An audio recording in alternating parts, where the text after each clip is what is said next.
নমস্কাৰ এই মুহূৰ্তৰ আটাইতকৈ ডাঙৰ খবৰ মিয়াৰ ৰাজনীতি মিয়া প্ৰসংগ এটা তুলপাৰ লগাইছে সমগ্ৰ ৰাজ্য মিয়া প্ৰসংগক কেন্দ্ৰ কৰি বিৰোধীয়ে যদি বিধানসভাত হিমন্ত চৰকাৰক ঘেৰি ধৰিছে আনফালে আকৌ বিধানসভাৰ বাহিৰত এতিয়া দেখিবলৈ পোৱা গৈছে আমচুৱে ঘেৰি ধৰিছে হিমন্ত বিশ্ব শৰ্মা চৰকাৰক মুখ্যমন্ত্ৰী হিমন্ত বিশ্ব শৰ্মাক এবাৰ ঠকা হৰকা কৰিলে আমচুৰ সভাপতি ৰেজাউল কৰিম চৰকাৰে হিমন্ত চৰকাৰৰ বিৰুদ্ধে 10টাকৈ মহাবিস্ফোৰণ ঘটাইছে আমচুৰ সভাপতি ৰেজাউল কৰিম চৰকাৰে মিয়া প্ৰসংগ টানি আনি এক প্ৰকাৰ আমচুৰ সভাপতি ৰেজাউল কৰিম চৰকাৰৰ ফালৰ পৰা কোৱা হৈছে যে বৰ্তমান সময়ত হিমন্ত বিশ্ব শৰ্মা চৰকাৰে সাম্প্ৰদায়িক সংঘাতৰ সৃষ্টি কৰিব বিচাৰিছে ঠিকে শুনিছে আমচুৰ সভাপতি ৰেজাউল কৰিম চৰকাৰৰ অভিযোগ যে বৰ্তমান সময়ছোৱাত হিমন্ত বিশ্ব শৰ্মা চৰকাৰে নিজৰ ৰাজনৈতিক লাভালাভৰ বাবে নিজৰ ভৱিষ্যত সুৰক্ষাৰ বাবে বৰ্তমান সময়ত সাম্প্ৰদায়িক সংঘাতৰ সৃষ্টি কৰিব বিচাৰিছে বা সাম্প্ৰদায়িক সংঘাতৰ এক বাতাবৰণ সৃষ্টি কৰিব বিচাৰিছে কিন্তু আমচুৰ ফালৰ পৰা কৈ দিয়া হৈছে স্পষ্ট ৰূপত হিমন্ত বিশ্ব শৰ্মা চৰকাৰে তথা বিজেপিয়ে যি ধৰণে পৰিকল্পনা ৰচি আছে হেয়া আমি কেতিয়াও আৰু কাহানিও সফল হ'বলৈ নিদিও কেৱল ইমানেই নহয় আমচুৰ সভাপতি ৰেজাউল কৰিম চৰকাৰৰ ফালৰ পৰা কোৱা হৈছে বৰ্তমান সময়ছোৱাত মুখ্যমন্ত্ৰী হিমন্ত বিশ্ব শৰ্মা এজন হতাশগ্ৰস্ত ব্যক্তি এই মুহূৰ্তত জনাই আছো এই ডাঙৰ খবৰ হিমন্ত চৰকাৰৰ বিৰুদ্ধে 10টাকৈ মহাবিস্ফোৰণ আমচুৰ 10টাকৈ মহাবিস্ফোৰণ ঘটাইছে আমচুৱে হিমন্ত চৰকাৰে বিভাজনমুখী অসম সৃষ্টি কৰিব বিচাৰিছে সাম্প্ৰদায়িক সংঘাতৰ সৃষ্টি কৰিব বিচাৰিছে ৰাজনৈতিক লাভালাভ তথা বিজেপিৰ ভৱিষ্যত সুৰক্ষিত ৰাখিবৰ বাবে সাম্প্ৰদায়িকতাৰ পৰিৱেশ গঢ় দিব বিচাৰিছে হিমন্ত বিশ্ব শৰ্মা চৰকাৰে মুখ্যমন্ত্ৰী হিমন্ত বিশ্ব শৰ্মাৰ পৰিকল্পনা কাহানিও আৰু কেতিয়াও সফল হ'বলৈ নিদিও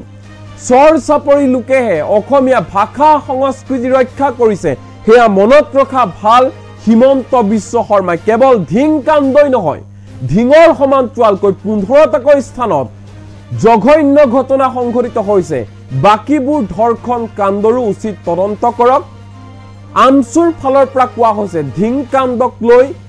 ইমান এনে ধৰণৰ এক পৰিস্থিতিৰ উদ্ভৱ হৈছে বাকি ধৰ্ষণ কাণ্ডক লৈ কিয় নিমাত হৈ আছে হিমন্ত বিশ্ব শৰ্মা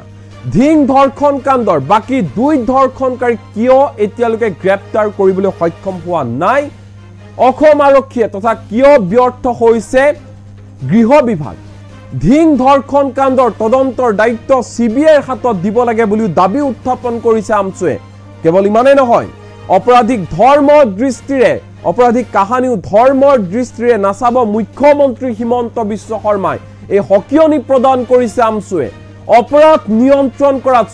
চৰম পৰ্যায়ত ব্যৰ্থ হৈছে মুখ্যমন্ত্ৰী হিমন্ত বিশ্ব শৰ্মা আৰু মুখ্যমন্ত্ৰী হিমন্ত বিশ্ব শৰ্মাই সকলোতে ৰাজনীতিকৰণ কৰি আছে মুখ্যমন্ত্ৰী হিমন্ত বিশ্ব শৰ্মা বৰ্তমান হতাশ হ'বলৈ ধৰিছে আৰু ভৱিষ্যত সুৰক্ষাৰ বাবে এনে ধৰণৰ এক বাতাবৰণৰ সৃষ্টি কৰিছে সাম্প্ৰদায়িক সংঘাত লগাবলৈ অহৰহ চেষ্টা কৰি আছে বিজেপিয়ে আন এক মহা অভিযোগ উত্থাপন কৰিছে আমচুৱে আৰু এনে ধৰণে হিমন্ত চৰকাৰক ঠকা হৰকা কৰিলে আমচুৰ সভাপতি ৰেজাউল কৰিম চৰকাৰে আৰু এই মুহূৰ্তত ৰেজাউল কৰিম চৰকাৰৰ সেই মন্তব্য আমাৰ লগত আছে সংবাদমেল সম্বোধন কৰি ৰেজাউল কৰিম চৰকাৰে কি কৈছে হিমন্ত চৰকাৰক উদ্দেশ্য কৰি মন দি শুনা 22 তাৰিখে যি নাটকীয় ঘটনা সংঘটিত হৈছে এই ঘটনাক আমি তদন্ত সংঘাত ঘটনা হোৱাৰ সময়ৰ পৰাই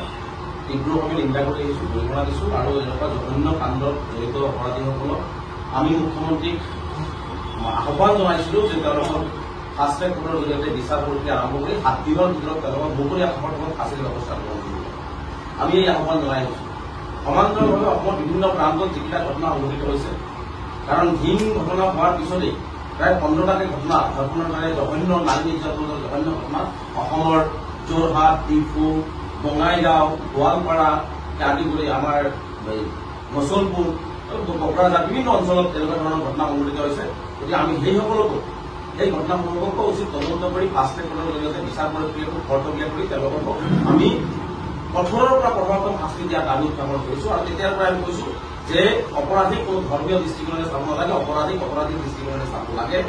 আৰু সেইলৈ আমি আমাৰ দাবী উত্থাপন কৰি আমি আমাৰ দাবীত অটল আছো।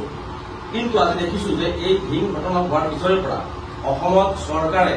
আচলতে চৰকাৰৰ গৃহ বিভাগ যে ফেইলৰ হৈছে, মুখ্যমন্ত্ৰী যে আচলতে তেওঁ দায়িত্ব চম্ভালিব পৰা নাই, তাৰ কাৰণে অসমত বিজেপি দল বা চৰকাৰে অহৰহভাৱে সাম্প্ৰদায়িক সংঘাত, সাম্প্ৰদায়িক কথাবাৰ্তা, অসমখনৰ এখন বিভাজনমুখী অসমখনৰ যি আমাৰ অসমীয়া জাতি, এই জাতিটোৰ মাজত এটা ভাঙন সৃষ্টি কৰিবৰ কাৰণে ৰাজনৈতিক লাভালাভ, ৰাজনৈতিক উদ্দেশ্য আগত ৰাখি বিজেপি দলৰ ভৱিষ্যত সুৰক্ষিত কৰিবৰ কাৰণে অসমবাসী ৰাইজৰ ওচৰত তেওঁলোকে বিভিন্ন কথাবাৰ্তা, বিভিন্ন কৰ্মৰাজিৰে অসমখন এটা উত্তাল সাম্প্ৰদায়িকতাৰ পৰিৱেশ গঢ় দিবৰ কাৰণে চেষ্টা কৰিছে। গতিকে আমি এই সাম্প্ৰদায়িকতাৰ পৰিৱেশ যি গঢ় দিবৰ কাৰণে বিজেপি চৰকাৰে চেষ্টা কৰিছে, এইটোক আমি অসমবাসী ৰাইজ হিচাপে, আমি অসমৰ এটা জাতীয় সংগঠন হিচাপে, দায়বদ্ধ জাতীয় সংগঠন হিচাপে আমি যিকোনো মূল্যৰ বিনিময়ত অসমৰ মুখ্যমন্ত্ৰীৰ যি কাৰসাজি, অসমৰ মুখ্যমন্ত্ৰীয়ে যি ধৰণে আচলতে অসমখনক এক বিভাজনমুখী অসম বনাব বিচাৰিছে, সেই বিভাজনমুখী অসমক আমি ধৰি ৰখাৰ স্বাৰ্থত আমি যথেষ্ট চেষ্টা কৰি আছো আৰু আমি সেইমতে কাম কৰি যাম। গতিকে সেইমতে আমি প্ৰথম কথাটো হৈছে ডিঙৰ ঘটনাটোত আমি ৰহস্যৰ লোন পাইছো। মই স্পষ্টতে জনাইছো ডিঙৰ ঘটনাটোত আমি ৰহস্যৰ লোন পাইছো। সেইকাৰণে ডিঙৰ ঘটনাটোত আমি অসম চৰকাৰৰ দ্বাৰা তদন্ত হোৱাটো বিচাৰি থকা নাই, অসমৰ গৃহ বিভাগৰ দ্বাৰা তদন্ত হোৱাটো বিচৰা নাই। অহাকাইলৈ আমি ভাৰতবৰ্ষৰ প্ৰধানমন্ত্ৰীক স্মাৰকপত্ৰ প্ৰদান কৰিম যে ধিং কন্যাক ন্যায় দিবৰ কাৰণে আৰু দোষীক ফাঁচী কাঠত মুকলি আকাশৰ তলত ওলাবৰ কাৰণে প্ৰকৃত ঘটনা ওলাই আনিবৰ কাৰণে আমি CBI তদন্ত বিচাৰিম। কাৰণ আমি দেখিছো, আমি কেইটামান বস্তু আপোনালোকক দেখাব বিচাৰিছো। আমি দেখিছো যে প্ৰথম দিনৰ পৰাই অসমৰ আগশাৰী সংবাদ মাধ্যমত যি 3টা ফটো উল্লেখ কৰা হৈছিলে, যি ফটো 3টা দেখুওৱা হৈছে, সেই ফটো 3টাৰ লগত অপৰাধীৰ কোনো ধৰণৰ সম্পৰ্ক নাই। এই কথাখিনি অসমৰ গৃহ বিভাগ জনাৰ পিছতো কিয় সংবাদ মাধ্যমত তেওঁলোকে স্পষ্টীকৰণ নিদিলে? কিয় 22 তাৰিখৰ ঘটনা তেওঁলোকে 26 তাৰিখলৈকে ৰবলগীয়া হ'ল? কিয় 26 তাৰিখে ল'বলগীয়া হ'ল? ইয়াত আমাৰ অলপ আমাৰ সন্দেহ বুজিছে। যোৱাকালি তেওঁলোকে 2জন ব্যক্তিৰ ফটো উল্লেখ কৰিছে। যিজন ব্যক্তি পানীত পৰি মৃত্যু হোৱা বুলি কৈছে, সেইজন ব্যক্তিৰ ফটো সেই প্ৰথম দিনৰ পৰা প্ৰকাশ হোৱা ফটোবিলাকৰ মাজত মিল নাই। আৰু সেইজন ব্যক্তি নহয়, সেইজন ব্যক্তি কেৰেলাৰ পৰা কাম কৰি এয়াৰপৰ্টত 9:30 বজাত অহা ব্যক্তি আছিলে। কিন্তু আৰু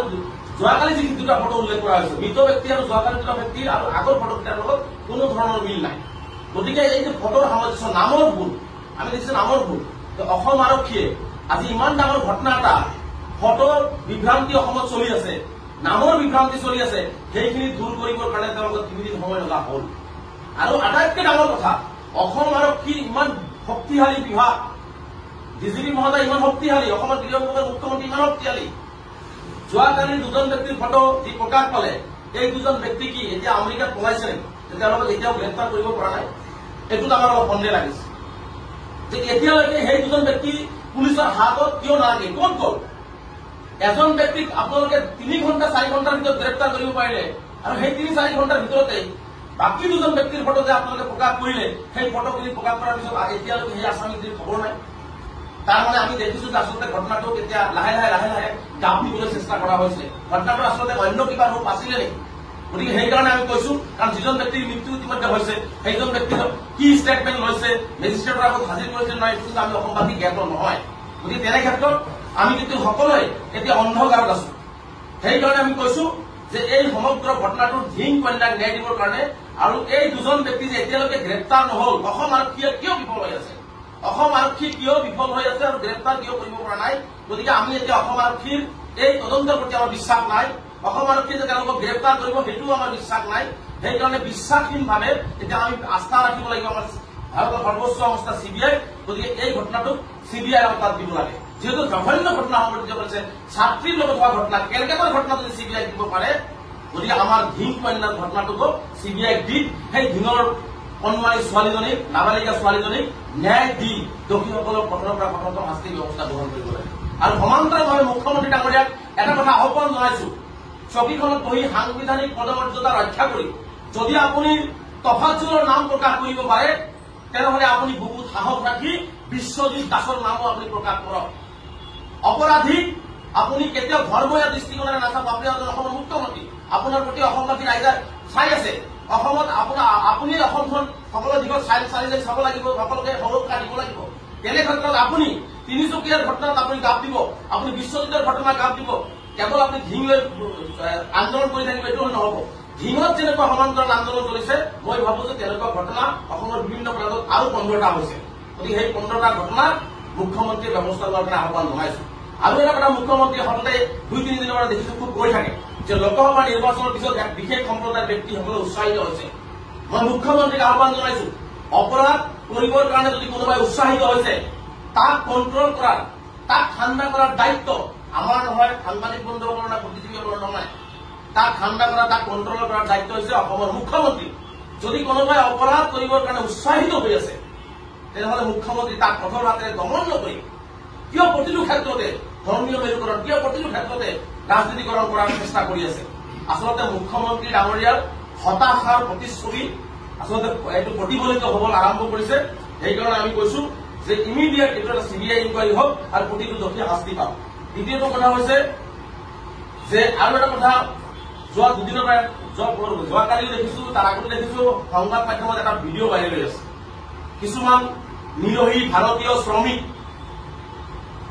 যিসকলে অসমৰ ভাষা সংস্কৃতি ৰক্ষা কৰাৰ ক্ষেত্ৰত অসমীয়া জাতিৰ অবিচ্ছেদ্য অংগ হৈ অসমখনক অৰ্থনৈতিকভাৱে আগুৱাই লৈ গৈ আছে যিসকলে পৃথিৱীত এনেকুৱা এটা জাতি যি জাতিয়ে নিজৰ ভাষা জনাঞ্জলি দি অসমীয়া জাতিৰ অংশীদাৰিত্ব লৈ অসমীয়া জাতিটোক আগুৱাই লৈ যোৱাৰ চেষ্টা কৰিছে সেই জনগোষ্ঠীটোৰ একাংশ শ্ৰমিক যিসকলে উজনি অসমৰে বিভিন্ন প্ৰান্তত উজনি অসমৰ অৰ্থনৈতিক ভঁৰাল টনকিয়াল কৰাৰ স্বাৰ্থত পেটৰ তাৰণাত গৈ উজনি অসমত কাম কৰি আছিলে সেইসকলক একাংশ ব্যক্তিয়ে যি নিৰ্মমভাৱে প্ৰহাৰ কৰিলে হয়তো ভিডিঅ' ফুটেজত প্ৰহাৰ দেখা নাযায় কিন্তু মই আপোনালোকক ফটো চাৰ্কুলেট কৰিম যে আপোনালোকৰ নিজৰে দুখ লাগিব যে জাতীয়তাবাদৰ নামত বা কিবা পাবৰ নামত এনেকুৱা ধৰণে মানুহক আক্ৰমণ কৰাটো সভ্য সমাজৰ কাৰণে আমাৰ কাৰণে কেতিয়াও কাম্য নহয় আৰু মই ভাবো যে শিৱসাগৰবাসীও কামনা নকৰে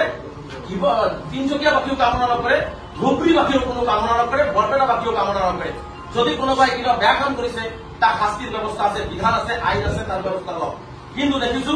যে এই পৰিৱেশটোত আমি দেখিছো যে মুখ্যমন্ত্ৰী ডাঙৰীয়াৰ কিন্তু আজিলৈকে সেই কোন দোষী আছিল কিন্তু সংবাদ মাধ্যমত আৰক্ষীয়ে কৈ দিলে এইটো ভিডিঅ' মিছা ভিডিঅ' কিন্তু যোৱা ৰাতি যেতিয়া শ্ৰমিকসকল ঘৰলৈ আহিলে তেতিয়া দেখা গ'ল যে শ্ৰমিকসকল বৰপেটা আৰু গোৱালপাৰা আৰু এই কাণ্ডটোৰ লগত মই কৈছো যে সাম্প্ৰদায়িক সংঘাত লগাবৰ কাৰণে যে বিজেপিয়ে অহৰহভাৱে চেষ্টা কৰিছে এইটো অসমবাসী ৰাইজক অকণমান বুজা উচিত অসমবাসী ৰাইজক মই বিনম্ৰতাৰে আহ্বান জনাইছো কাৰণ এই শ্ৰমিকসকলক মাৰপিট কৰাৰ মূল খলনায়কজন হৈছে শিৱসাগৰ বিজেপিৰ সভাপতি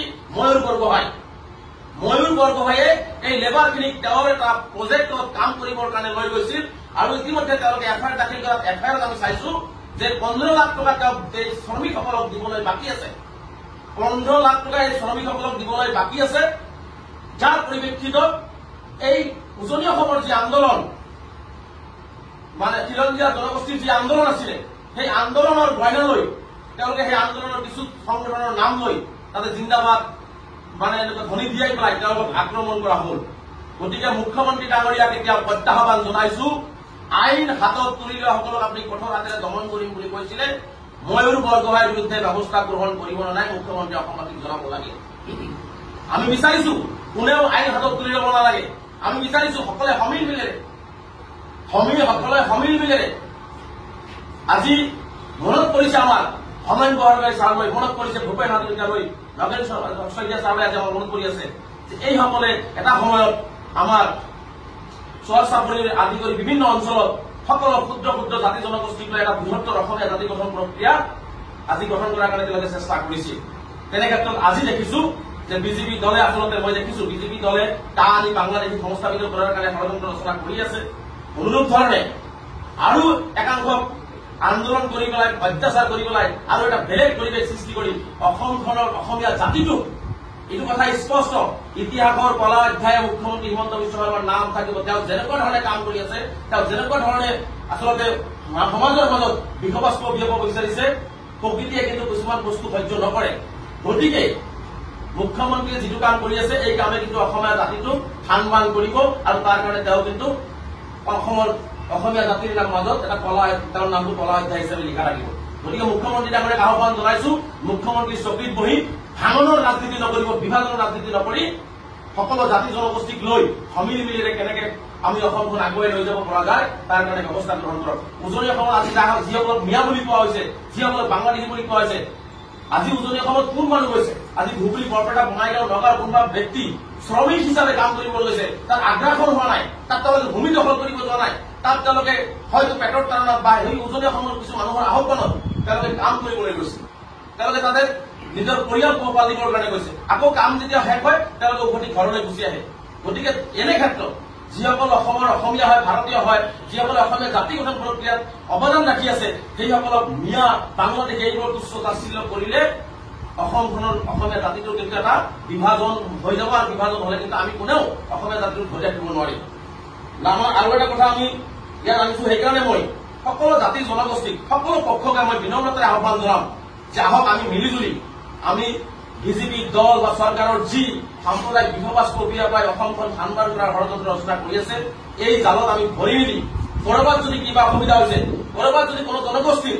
বিশেষকৈ মই সংখ্যালঘু সম্প্ৰদায়ত বিলং কৰো, সংখ্যালঘু জনগোষ্ঠীৰ যদি কোনো ব্যক্তি বিশেষকৈ কোনো অপৰাধ কৰিছে, বেয়া কাম কৰিছে, তাক আহক আমি সকলোৱে মিলিজুলি প্ৰতিহত কৰো, তাক সকলোৱে মিলিজুলি আমি ধ্বংস কৰো। কাৰণ এই যুঁজটো হৈছে অপৰাধীৰ বিৰুদ্ধে যুঁজ। আমাৰ এই যুঁজ হৈছে চৰকাৰৰ গৃহ বিভাগৰ বিফলতাৰ বিৰুদ্ধে যুঁজ। গতিকে ইয়াত আমি ভাগ ভাগ নকৰি আমি চৰকাৰৰ বিফলতা আৰু অপৰাধীসকলৰ বিৰুদ্ধে আমি সমান্তৰালভাৱে যুঁজি এখন অপৰাধমুক্ত সমাজ, অপৰাধমুক্ত অসম, আমি এখন সুন্দৰ অসম আমি একেলগে মিলিজুলি আগবঢ়াই লৈ যাব লাগিব। তাৰ কাৰণে মই সকলো পক্ষকে বিনম্ৰতাৰে আহ্বান জনাইছো। আমি আৰু এটা কথা আপোনালোকক কৈছো যে যোৱাকালি আমি দেখিছো হিতেশ দেৱ শৰ্মা ডাঙৰীয়াই এটা ভয়ংকৰ পোষ্ট, আজি এই কথাটো আজি কোনো এলা পেচা ব্যক্তিয়ে কোৱা নাই। এজন চৰকাৰী NRCৰ কাম কৰি যোৱা বিষয়াই এটা কথা কৈছে যে মিয়া অধ্যুষিত অঞ্চলত চৰকাৰে বিভিন্ন আঁচনি বন্ধ কৰি পিষ্টলৰ আঁচনি দিব লাগে, পিষ্টল যোগান ধৰিব লাগে। তাৰমানে যিহেতু আমাক এটা সন্ত্ৰাস জড়িত অসম যে বনাব বিচাৰিছে, কিন্তু এতিয়ালৈকে হিতেশ দেৱ শৰ্মাৰ বিৰুদ্ধে অসমৰ গৃহ বিভাগে কিয় ব্যক্তিগতভাৱে কেছ লোৱা নহল? গতিকে হিতেশ দেৱ শৰ্মাৰ বিৰুদ্ধে মুখ্যমন্ত্ৰীক আমি অহাকালি যিহেতু আমি ভাৰতৰ চিফ জাষ্টিছ, ভাৰতৰ ৰাষ্ট্ৰপতি, প্ৰধানমন্ত্ৰী, অসমৰ সংখ্যালঘুসকলৰ নিৰাপত্তাৰ স্বাৰ্থত আমি আমাৰ স্মাৰকপত্ৰ প্ৰদান কৰিম ৰাজ্যপালক। আমি এইটোও অসমৰ মুখ্যমন্ত্ৰীক আমি অৱগত কৰিম লিখিতভাৱে যে হিতেশ দেৱ শৰ্মাৰ বিৰুদ্ধে আইনগত ব্যৱস্থা অনুসৰি তেওঁক গ্ৰেপ্তাৰ কৰিব লাগে। কাৰণ তেওঁ এখন চৰকাৰক মুকলিভাৱে আহ্বান জনাইছে সাধাৰণ শ্ৰেণীৰ নাগৰিকক, সাধাৰণ ছাত্ৰ ছাত্ৰীক তেওঁ অস্ত্ৰ হাতত তুলি দিবৰ কাৰণে। আৰু আমিও আমি সিদ্ধান্ত গ্ৰহণ কৰিছো তেওঁৰ বিৰুদ্ধে আমি আইনগত ব্যৱস্থাত যাম। গতিকে এখন আমি এটা কথাই কৈছো যে আমি অসমত শান্তি বিচাৰো, অসমৰ সকলো জাতি জনগোষ্ঠী সমিলমিলেৰে অসমখন আগুৱাই লৈ যোৱাটো বিচাৰো, কাৰো মাজত আমি সংঘাত নিবিচাৰো। আমি শদিয়াৰ পৰা ধুবুৰীলৈকে ইজনে আনজনে বিভিন্ন ঠাইত ঘূৰা ফুৰা কৰিব, বিভিন্ন ঠাইত কাম কৰিব যাব, যাতে সকলোৱে সহজভাৱে সকলো ঠাইত কাম কৰি সকলো ধৰণৰ কাম কাজ কৰি যাতে নিজৰ নিজৰ ঠাইত ঘূৰি আহিব, তাৰ মাজত এটা পৰিৱেশ কৰিবৰ কাৰণে মই সমগ্ৰ অসমবাসী ৰাইজক আহ্বান জনাইছো, সংবাদ মাধ্যমৰ বন্ধুসকলক আহ্বান জনাইছো, বুদ্ধিজীৱীসকলক আহ্বান জনাইছো। আহক এই সংকট কালত আচলতে যি এটা সাম্প্ৰদায়িক বিভাবাস চেষ্টা চলোৱা হৈছে, এইটো প্ৰতিহত কৰি আমি কেনেকে এখন সুন্দৰ অসম, যিখন অসম শংকৰদেৱ গুৰুজনা, মাধৱদেৱ গুৰুজনা অসম, আজান ফকীৰ গুৰুজনা অসম, সেই অসমখন আমি কেনেকে গঢ় দিব পাৰো, সেই চেষ্টাত আমি ব্ৰতী হওঁ। যদি কৰবাত কিবা ভুল ত্ৰুটি কোনো জনগোষ্ঠীৰ বা বিশেষকৈ সংখ্যালঘুৰ হৈছে, তেনে ক্ষেত্ৰত আমি সকলোৱে আগভাগ লৈ সেইখিনি শুধৰাবৰ কাৰণে আমি চেষ্টা কৰিব লাগিব। আৰু য'ত য'ত এনেকুৱা ধৰণৰ ঘটনাবিলাক ঘটি আছে, যিহেতু বিভিন্ন আজি উজনি অসমৰ বিভিন্ন ঠাইত বহু ফোন আহিছে, আমাৰ মেছেজ আহিছে, বহু মানুহ আতংকিত হৈ আছে, বহু মানুহ লেবাৰ শ্ৰেণীৰ মানুহ কাম কৰি আছে, আতংকিত হৈ আছে। গতিকে গৃহ বিভাগৰ দায়িত্বত আছে মুখ্যমন্ত্ৰী। গতিকে সেই আতংকিত ব্যক্তিসকলৰ নিৰাপত্তা সুনিশ্চিত কৰাৰ কাৰণেও আজি সংবাদ মাধ্যমৰ জৰিয়তে মই মুখ্যমন্ত্ৰীক আহ্বান জনাইছো, আমাৰ অসমৰ ডিজিপি মহোদয়ক মই আহ্বান জনাইছো যাতে কোনো মানুহে যাতে কাৰো আক্ৰমণৰ বলি নহয়, তৃতীয় পক্ষই সুযোগ লৈ যাতে কোনো ধৰণৰ অপ্ৰীতিকৰ পৰিস্থিতি সৃষ্টি কৰি এই ধৰণৰ শ্ৰমিকসকলৰ ওপৰত যাতে আক্ৰমণ নকৰে বা শ্ৰমিকসকল যাতে ভয় ভীতি থাকিবলগীয়া নহয়, তাৰ কাৰণে এটা সুস্থ পৰিৱেশ অসমৰ গৃহ বিভাগত থকা মুখ্যমন্ত্ৰী আমাৰ ডিজিপি মহোদয়ৰ লগতে অসমবাসী ৰাইজক কৰিবৰ কাৰণে আমি আহ্বান জনাইছো। আৰু এই সমগ্ৰ বিষয়বস্তুবোৰ লৈ যিহেতু সংখ্যালঘুসকল এতিয়া এইজন মুখ্যমন্ত্ৰীৰ নেতৃত্বত আমি নিৰাপদ অনুভৱ কৰা নাই, এইজন মুখ্যমন্ত্ৰীয়ে যিহেতু এটাৰ পিছত এটা আক্ৰমণ সংখ্যালঘুসকল কৰি আহিছে, গতিকে আমাৰ কথাবোৰ উপস্থাপন কৰিবৰ কাৰণে, আমাৰ কথাটো সজোৰে দাবী উত্থাপন কৰিবৰ কাৰণে 12 ছেপ্টেম্বৰত আমি দিল্লীত পাম। আমি ভাৰতৰ প্ৰধানমন্ত্ৰীক আমি বুজাই দিম যে অসমত সংখ্যালঘুৰ মাজত বিভাজন কৰি অসমখন ধ্বংস কৰাৰ ষড়যন্ত্ৰ ৰচনা কৰিছে। সবকে সাথ সবকে বিকাশ সবকে বিশ্বাস এই শ্লোগান অসমত নাই। ইয়াত কেৱল হিমন্ত বিশ্ব শৰ্মা ডাঙৰীয়াৰ হিটলাৰী শাসনেৰে এটা জনগোষ্ঠীক টাৰ্গেট কৰি সেই জনগোষ্ঠীক নিক্ষেপ কৰাৰ লগতে অসমীয়া জাতিটোক ধ্বংসৰ পথলৈ ঠেলি দিয়াৰ কাৰণে চেষ্টা চলোৱা হৈছে। এই কথাটো আমি দিল্লীত 12 তাৰিখে উপস্থাপন কৰিম, সজোৰে উপস্থাপন কৰিম। সদনত আজি মুখ্যমন্ত্ৰীয়ে স্পষ্টভাৱে কৈছে যে নামনিৰ পৰা গৈ উজনিত মিয়া মুছলমানক অসমখন দখল কৰিবলৈ দিয়া নহ'ব, বিশেষকৈ উজনি অসম নিৰাপত্তাজনিত কিবা ঘটনা হ'লে কোনো ৰিস্ক নহয়। 22 তাৰিখে দিনত যি নাৰকীয় ঘটনা সংঘটিত হৈছে সেই ঘটনাক আমি সদনৰ সংখ্যাটো চাকৰিলে ঘটনা হোৱাৰ সময়ৰ পৰাই তীব্ৰভাৱে নিন্দা কৰি আহিছোঁ, গৰিহণা দিছোঁ আৰু এনেকুৱা জঘন্য কাণ্ডত জড়িত অপৰাধীসকলক আমি মুখ্যমন্ত্ৰীক আহ্বান জনাইছিলোঁ যে তেওঁলোকক ফাষ্ট ট্ৰেক কোৰ্টৰ জৰিয়তে বিচাৰ প্ৰক্ৰিয়া আৰম্ভ কৰি 7 দিনৰ ভিতৰত তেওঁলোকক মুকলি আকাশত ফাঁচীৰ ব্যৱস্থা গ্ৰহণ কৰিব। আমি এই আহ্বান জনাই আহিছোঁ। সমান্তৰালভাৱে অসমৰ বিভিন্ন প্ৰান্তত যিকেইটা ঘটনা সংঘটিত হৈছে, কাৰণ হিং ঘটনা হোৱাৰ পিছতেই প্ৰায় 15টাকৈ ঘটনা জঘন্য নাৰী নিৰ্যাতনৰ জঘন্য ঘটনা অসমৰ যোৰহাট, ডিফু, বঙাইগাঁও, গোৱালপাৰা আদি কৰি আমাৰ মচলপুৰ, কোকৰাঝাৰ বিভিন্ন অঞ্চলত তেনেকুৱা ধৰণৰ ঘটনা সংঘটিত হৈছে। গতিকে আমি সেইসকলকো সেই ঘটনাসমূহকো উচিত তদন্ত কৰি ফাষ্ট ট্ৰেক কোৰ্টৰ জৰিয়তে বিচাৰ প্ৰক্ৰিয়াটো খৰতকীয়া কৰি তেওঁলোকক আমি কঠোৰৰ পৰা কঠোৰতম শাস্তি দিয়াৰ দাবী উত্থাপন কৰিছোঁ। আৰু তেতিয়াৰ পৰা আমি কৈছোঁ যে অপৰাধীক কোনো ধৰ্মীয় দৃষ্টিকোণেৰে চাব নালাগে, অপৰাধীক দৃষ্টিকোণেৰে চাব লাগে। আৰু সেইলৈ আমি আমাৰ দাবী উত্থাপন কৰি আমি আমাৰ দাবীত অটল আছোঁ। কিন্তু আজি দেখিছোঁ যে এই হিং ঘটনা হোৱাৰ পিছৰে পৰা অসমত চৰকাৰে আচলতে চৰকাৰৰ গৃহ বিভাগ যে ফেইলৰ হৈছে, মুখ্যমন্ত্ৰী যে আচলতে তেওঁ দায়িত্ব চম্ভালিব পৰা নাই, তাৰ কাৰণে অসমত বিজেপি দল বা চৰকাৰে অহৰহভাৱে সাম্প্ৰদায়িক সংঘাত, সাম্প্ৰদায়িক কথাবাৰ্তা, অসমখনৰ এখন বিভাজনমুখী অসমখনৰ যি আমাৰ অসমীয়া জাতি, এই জাতিটোৰ মাজত এটা ভাঙন সৃষ্টি কৰিবৰ কাৰণে ৰাজনৈতিক লাভালাভ, ৰাজনৈতিক উদ্দেশ্য আগত ৰাখি বিজেপি দলৰ ভৱিষ্যত সুৰক্ষিত কৰিবৰ কাৰণে অসমবাসী ৰাইজৰ ওচৰত